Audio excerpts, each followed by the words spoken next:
Antoine se tenait sur la scène, le diplôme à la main, sous les applaudissements de la foule. Mais au moment de remercier sa famille, il balbutia « Je remercie mon père, Pierre, et notre ami de longue date, Julien, pour leur soutien. » Les mots sortirent comme un coup de poignard. Et Julien, assis au premier rang, blêmit instantanément, son sourire figé en une grimace de douleur muette. Ce jour-là, à l'université de Paris-Sorbonne, l'air était chargé d'une joie artificielle. Antoine, 24 ans, venait de boucler son master en droit avec mention. Toute sa vie, il avait été élevé par Pierre et Julien, deux hommes qui s'aimaient depuis plus de 20 ans. Pierre, son père biologique, l'avait conçu avec une amie proche qui avait accepté de porter l'enfant pour lui. Julien était entré dans leur vie quand Antoine n'avait que 3 ans, devenant un second père sans le titre officiel. Ensemble, ils formaient une famille unie, dans un petit appartement du Marais, quartier gay-friendly de Paris. Mais dehors, dans le monde réel, Antoine avait toujours maintenu une façade. À l'école, aux amis, même à la famille élargie, Julien n'était qu'un « ami de la famille ». Ce mensonge, cultivé par peur, venait d'atteindre son paroxysme. Pierre, assis à côté de Julien, posa une main sur son épaule. Mais Julien se raidit. « Ami de famille », murmura-t-il pour lui-même, les yeux embués. Antoine descendit de la scène, le cœur battant. Il savait qu'il avait franchi une ligne. En rentrant chez eux ce soir-là, l'atmosphère dans la voiture était étouffante. Pierre conduisait en silence. Julien regardait par la fenêtre. Et Antoine, à l'arrière, feignait de consulter son téléphone. « Félicitations, fiston » dit enfin Pierre, d'une voix forcée. Antoine marmonna un merci. Mais Julien ne dit rien. Arrivé à l'appartement, Julien disparut dans la chambre sans un mot. Pierre se tourna vers Antoine. « Pourquoi as-tu dit ça? Devant tout le monde ?» Antoine haussa les épaules, évitant son regard. C'était plus simple. Les gens ne comprendraient pas. Pierre secoua la tête. Plus simple pour qui? Les jours suivants furent un tourbillon de tension. Antoine avait grandi dans une bulle protectrice. Pierre, avocat spécialisé en droits humains, avait toujours défendu les causes LGBT, participant à des manifestations, écrivant des articles. Julien, professeur d'histoire à la Sorbonne, était plus discret. Mais son amour pour Pierre était évident dans chaque geste quotidien, les dîners préparés avec soin, les promenades main dans la main dans les rues du Marais. Antoine les admirait en privé. Mais en public, la peur le paralysait. À l'adolescence, il avait vu des camarades se moquer des EPD, entendu des blagues homophobes dans les vestiaires. Sa grand-mère maternelle, conservatrice, avait un jour déclaré que 2 hommes ne font pas une famille. Ces mots l'avaient marqué, instillant en lui une honte sournoise. Un soir, une semaine après la remise de diplôme, Julien confronta Antoine. Ils étaient seuls dans la cuisine. Pierre partit à une réunion. « Ami de famille ? C'est tout ce que je suis pour toi après 20 ans ?» demanda Julien, la voix tremblante. Antoine, surpris par l'intensité, bredouilla « Ce n'est pas ce que je voulais dire. C'est juste. » Pour éviter les questions, Julien rit amèrement. Éviter les questions? Ou éviter la vérité? J'ai changé tes couches. Antoine. J'ai assisté à tous tes matchs de foot. Séché tes larmes quand tu as eu ton premier chagrin d'amour. Et tu me réduis à un ami? Antoine sentit une boule dans sa gorge. Il savait que Julien avait raison. Mais admettre la vérité signifiait affronter le monde extérieur. Je suis désolé, murmura-t-il. Mais Julien secoua la tête. Le désolé ne suffit pas. Tu as choisi la lâcheté. Cette confrontation marqua le début d'une fissure. Pierre, médiateur naturel, essaya de recoller les morceaux. Il organisa un dîner familial, espérant apaiser les tensions. Mais autour de la table, les silences étaient pesants. Julien mangeait du bout des lèvres. Antoine évitait son regard. Pierre tenta de relancer la conversation. Antoine, raconte-nous tes plans pour l'avenir. Antoine parla de son stage dans un cabinet d'avocat. De son désir de se spécialiser en droit pénal. Mais au milieu de son monologue, Julien l'interrompit. Et dans cet avenir, y a-t-il de la place pour nous tels que nous sommes? Antoine s'arrêta net. Bien sûr, répondit-il faiblement. Mais Julien insista. Vraiment? Où vas-tu continuer à nous cacher? Pierre intervint. Julien, laisse-lui du temps. Mais Julien se leva. Du temps? Il en a eu 20 ans. Les nuits devinrent agitées pour Antoine. Il repensait à son enfance, les anniversaires joyeux. Les voyages en Bretagne où Pierre et Julien se tenaient discrètement la main sur la plage. Il se rappelait aussi les moments de doute. Comme quand un professeur avait demandé « Et ta mère ?» Antoine avait inventé une histoire de divorce. Ces mensonges accumulés pesaient maintenant comme un fardeau. Un jour, au travail, un collègue fit une remarque homophobe sur un client. Antoine rit nerveusement, sans protester. Rentré chez lui, il se sentit coupable. Pourquoi je n'ai rien dit, se demanda-t-il. La réponse était claire, la peur de l'ostracisme. Bientôt, la tension affecta Pierre. Il commença à avoir des migraines. À travailler tard pour éviter les confrontations. Julien, de son côté, se replia sur lui-même, passant plus de temps à la bibliothèque. Antoine, rongé par la culpabilité, décida de faire un geste. Il invita Julien à déjeuner en tête-à-tête. Assis dans un café du quartier latin, il s'excusa sincèrement. Je sais que je t'ai blessé. Tu es plus qu'un ami. Tu es mon père. Julien écouta, les yeux humides. Alors pourquoi le cacher? Antoine avoua, j'ai peur de ce que les gens penseront. De perdre des opportunités. Des amis. Julien posa une main sur la sienne, la vraie perte. C'est de vivre dans le mensonge. Regarde-nous. Pierre et moi. Nous avons lutté pour être nous-mêmes. Antoine hocha la tête.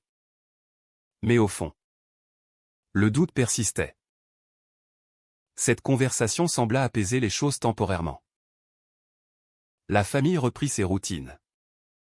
Mais une ombre planait. Antoine commença à questionner ses choix. Il lut des livres sur l'identité LGBT. Suivit des débats en ligne. Un soir, il confia à Pierre, « Je me sens hypocrite. » Pierre sourit tristement, le chemin vers l'acceptation est long. Mais il commence par l'honnêteté. Pourtant, Antoine n'était pas prêt à tout révéler. Pas encore. Les mois suivants virent une escalade des conflits. Antoine obtint un poste permanent dans un prestigieux cabinet d'avocats à Paris. Ses collègues étaient conservateurs, issus de familles bourgeoises. Lors d'une soirée d'intégration. Un associé senior demanda « Et ta famille? Tes parents ?» Antoine hésita. Puis répondit « Mon père est avocat aussi. Et j'ai un oncle qui m'a beaucoup aidé. » L'associé hocha la tête approbateur. En rentrant, Antoine se sentit sale. Julien, qui l'attendait, remarqua son malaise. Encore un mensonge?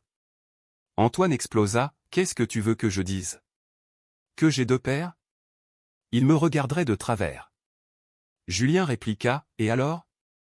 Mieux vaut être regardé de travers que de se trahir soi-même. » Pierre, alarmé par l'intensification des disputes, proposa une thérapie familiale. Ils consultèrent un psychologue spécialisé en dynamique LGBT. Dans un cabinet discret du 6e arrondissement.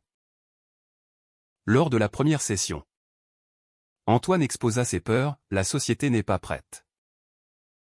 Regardez les lois, le mariage pour tous est passé. Mais les préjugés persistent. Julien raconta son propre coming out dans les années 90. Les rejets familiaux. Les agressions verbales. J'ai payé le prix. Mais j'ai gagné ma liberté. Pierre ajouta, Antoine. En nous cachant? Tu nous rejettes aussi. Le thérapeute encouragea Antoine à explorer ses émotions.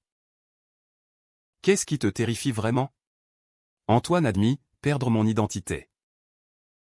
Être vu comme le fils des gays au lieu de juste Antoine. De retour à la maison. Les discussions devinrent plus profondes. Un soir, autour d'un verre de vin, Pierre révéla une partie sombre de son passé. Quand j'étais jeune, j'ai nié mon homosexualité pour plaire à mes parents. J'ai même épousé une femme brièvement. Ça a détruit des vies. Antoine écouta. Choqué. Et Julien? Pierre sourit, il m'a sauvé. Mais j'ai perdu des années à mentir. Julien intervint, ne fais pas la même erreur. Antoine. Ces révélations ébranlèrent Antoine. Il commença à voir les conséquences de ses choix non seulement sur les autres, mais sur lui-même. Pourtant, la pression extérieure s'accentua. La grand-mère d'Antoine, veuve et traditionnaliste, vivant à Lyon, insista pour une visite. Elle n'avait jamais su la vérité sur Julien. Lors du dîner chez elle, elle demanda, et ce Julien? Toujours célibataire? Il devrait se marier. Antoine rougit. Pierre changea de sujet. Mais plus tard, seule avec Antoine, elle confia, ton père a de la chance de t'avoir. Mais sans mère, ce n'est pas une vraie famille. Antoine se tut. Mais intérieurement, la rage bouillonnait. En rentrant à Paris, il confronta Pierre, pourquoi ne lui as-tu jamais dit? Pierre soupira, pour la paix. Elle est âgée. Antoine répliqua, la paix au prix de la vérité? Cette visite catalysa un tournant. Antoine commença à s'engager discrètement. Il rejoignit un groupe de soutien pour enfants de parents LGBT sur les réseaux sociaux. Là, il lut des témoignages similaires, la honte internalisée. Les mensonges protecteurs. Une rencontre avec un jeune homme. Lucas, qui avait publiquement assumé sa famille, l'inspira. J'ai perdu des amis. Mais gagné le respect, dit Lucas. Antoine rentra motivé. Mais un incident au travail le freina. Un client homophobe fit une remarque dégradante lors d'une réunion. L'associé rit. Et Antoine se joignit faiblement. Honteux. Il confia à Julien, je n'ai pas osé défendre. Julien répondit, chaque silence est une trahison. La crise culmina lors d'une manifestation pour les droits LGBT à Paris. Pierre et Julien y participaient chaque année. Cette fois, ils invitèrent Antoine. Hésitant, il accepta. Mais resta en retrait. Soudain, un groupe d'opposants hurla des insultes. Un projectile frôla Julien, qui trébucha. Antoine, paniqué, se précipita pour l'aider. Ça va? Julien hocha la tête. Mais ses yeux disaient, où étais-tu? Rentrez. Antoine s'effondra. Je suis un lâche. Pierre le serra dans ses bras, non. Tu es en train d'apprendre. Mais Julien, blessé physiquement et émotionnellement, décida d'une pause. J'ai besoin d'espace, annonça-t-il un matin. Il partit chez un ami à Marseille pour une semaine. Pierre fut dévasté. Antoine culpabilisé. Seul avec son père. Antoine avoua, c'est ma faute. Pierre répondit, pas seulement. C'est le poids de la société. Mais tu peux changer ça. Pendant l'absence de Julien, Antoine réfléchit. Il appela Lucas pour conseil. Commence petit, dit la vérité à un ami. Antoine choisit son meilleur ami, Marc, et lui révéla tout lors d'un café. Marc fut surpris mais soutenant, ça ne change rien pour moi. Soulagé, Antoine rentra avec un espoir naissant. À son retour, Julien trouva une lettre d'Antoine, tu es mon père. Et je suis fier de toi. Ému, Julien pardonna. Mais averti, les mots sont faciles. Les actes comptent. La famille se reforma. Mais fragile. Antoine savait que le vrai test approchait. L'équilibre précaire fut brisé par un scandale professionnel. Au cabinet, Antoine fut assigné à une affaire impliquant un couple gay discriminé par leur employeur. En lisant le dossier, il vit des échos de sa propre vie, des mensonges pour survivre. Des rejets cachés. Lors d'une réunion, l'associé senior minimisa, c'est exagéré. Les gays ont déjà trop de droits. Antoine, bouillonnant, intervint, non. C'est de la discrimination pure. Tous les regards se tournèrent vers lui. L'associé fronça les sourcils, attention. Antoine. Restons objectifs. Mais Antoine insista, l'objectivité n'excuse pas l'injustice. Après la réunion, l'associé le prit à part, qu'est-ce qui te prend? Tu veux te faire des ennemis? Rentrez. Antoine raconta à Pierre et Julien. Pierre applaudit, bravo. Fiston. Julien sourit, c'est un début. Mais les répercussions vinrent vite. Des collègues murmurèrent. Des tâches ingrates lui furent assignées. Un jour, l'associé le convoqua, j'ai entendu des rumeurs sur ta famille. Deux pères? C'est inhabituel. Antoine, choqué, demanda, comment savez-vous? L'associé haussa les épaules, Paris est petit. En réalité, Marc avait innocemment mentionné à un ami commun. Antoine se sentit trahi. Mais comprit que la vérité circulait. Au lieu de nier, il affirma, oui. Et j'en suis fier. L'associé hocha la tête, tant que ça n'affecte pas ton travail. Cette confrontation libéra Antoine. Il décida de tout révéler à sa grand-mère. Lors d'un appel vidéo, il dit, Mamie. Julien n'est pas un ami. C'est le compagnon de papa. Elle resta silencieuse. Puis, je m'en doutais. Mais pourquoi maintenant? Antoine expliqua, parce que mentir me détruit. Elle soupira, les temps changent. Je t'aime quand même. Soulagé. Antoine pleura. Pierre et Julien l'étreignirent, tu as franchi le pas.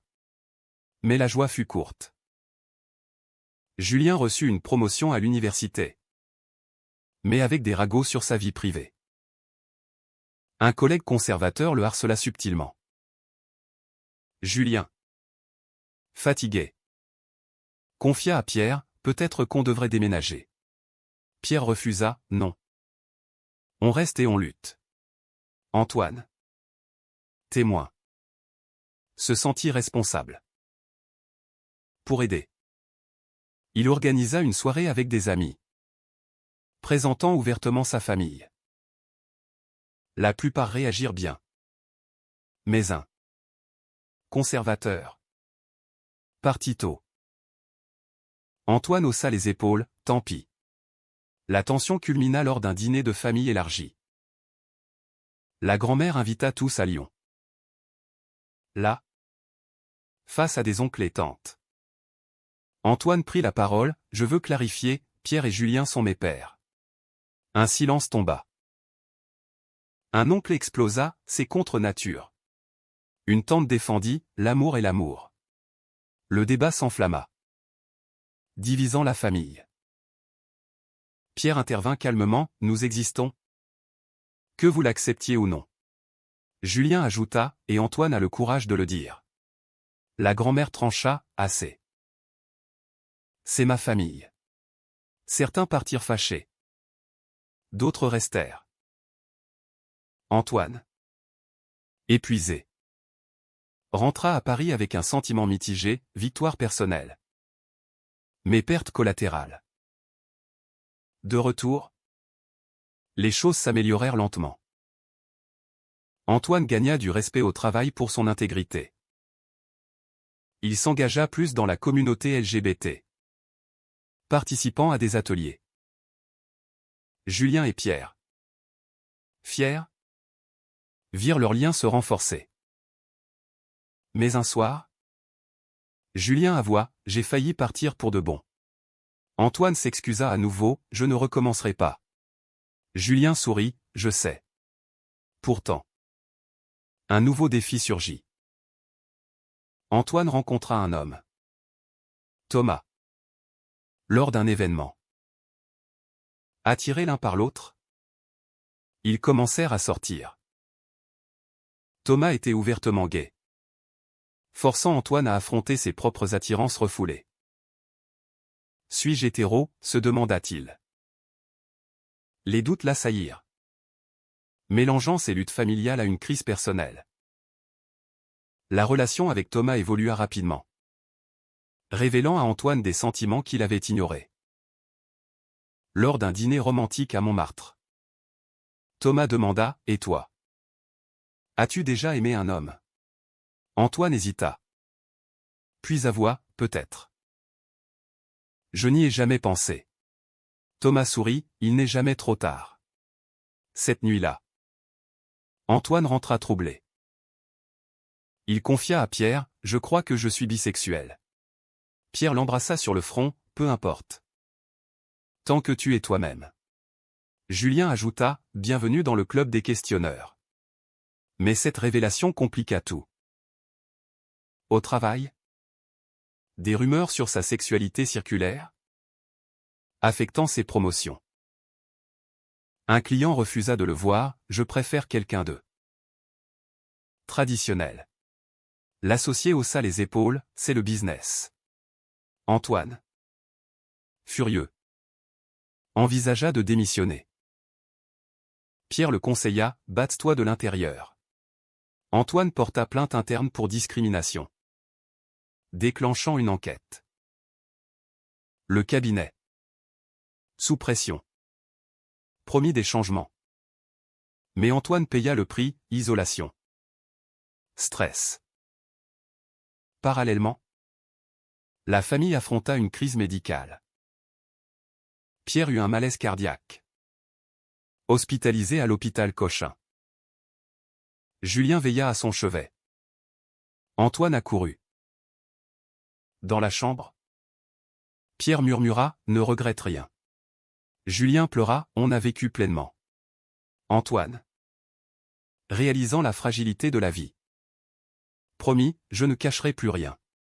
Pierre se remit. Mais l'incident les unit plus que jamais. Avec Thomas, Antoine assuma publiquement. Ils apparurent ensemble à une Pride Parade. Main dans la main. Des photos circulèrent, provoquant des réactions mixtes. Sa grand-mère appela « Je suis fier de ton courage ». Mais un oncle coupa les ponts. Antoine accepta le prix de la vérité. Les mois passèrent. Antoine quitta le cabinet pour un poste dans une ONG défendant les droits LGBT. Là, il trouva sa voie, aidant d'autres à naviguer les mêmes eaux troubles. Julien et Pierre, retraités partiellement, voyageaient. Leur amour intact. Un soir, en famille, Antoine réfléchit, « J'ai failli tout perdre par peur. » Julien répondit, « Mais tu as choisi le bon chemin. » Pourtant, des doutes persistaient. Thomas et lui se disputèrent sur l'engagement, Thomas voulait des enfants. Antoine hésitait, hanté par son passé. « Suis-je prêt ?» se demanda-t-il. Ils se réconcilièrent. Mais la question plana. À la fin, Antoine écrivit un article anonyme sur son parcours, partagé en ligne. Les réactions furent vives, soutien, critique. Il conclut par une interrogation, était-ce une trahison initiale justifiée par la survie? Ou une lâcheté impardonnable?